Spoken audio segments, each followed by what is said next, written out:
This is all brand new construction. We added this whole floor up here.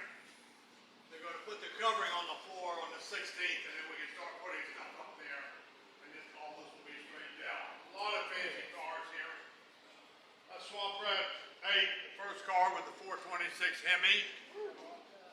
This was actually the first car that was high gear only. And it wasn't successful because we didn't have big enough fuel pump yet. There's Shirley Muldowney's last ride. I bought that from her in 2003. She said, this is my last year. And I said, well, I want to own the car when you're done with it. So we gave her the money. When she stepped out of it in Pomona, the World Finals, the car belongs to the museum. There's a replica of the car, what 300 is, because the real car got crashed in Australia and was destroyed. So we built that replica. My first 300-mile-an-hour run. This is why we have the electric car. This is what got me started. This is an electric, actually a glorified go-kart. And there's the controls right there. This was built for Darrell Gwynn. See the hose clamps? The roll cage snaps off. They built this car in secret. At the 2000 U.S. Nationals, they rolled it up on the starting line on Saturday night with a tarp over it. Then they brought Darrell Gwynn up in his wheelchair. They took the tarp off and showed him. Then they helped him out of the wheelchair, and the men set him down in here. And he pushed the thing forward. He went down the Indianapolis racetrack, 20 miles an hour. And there wasn't a dry eye in the house. And Darrell came to me later and says, why don't we build 2 of these cars to look like our 1986 cars that we competed for the World Championship, and then we'll raise money for the Spinal Cord Injury Foundation. Right here. I said, it sounds like a good idea. So we built these 2 cars. They would run about 100 miles an hour. But Darrell couldn't control it with this, what I call a little joystick.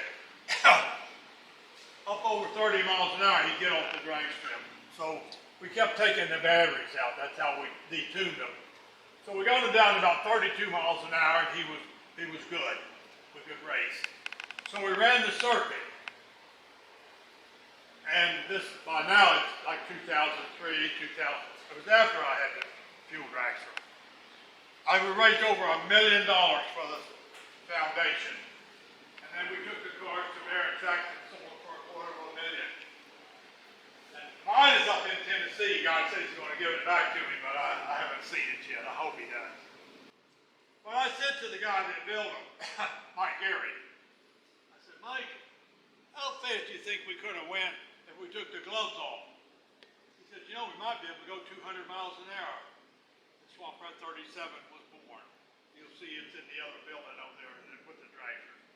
And we raised the record from 156 incrementally up to 185.6 for that car. But it was 2,300 pounds, very heavy.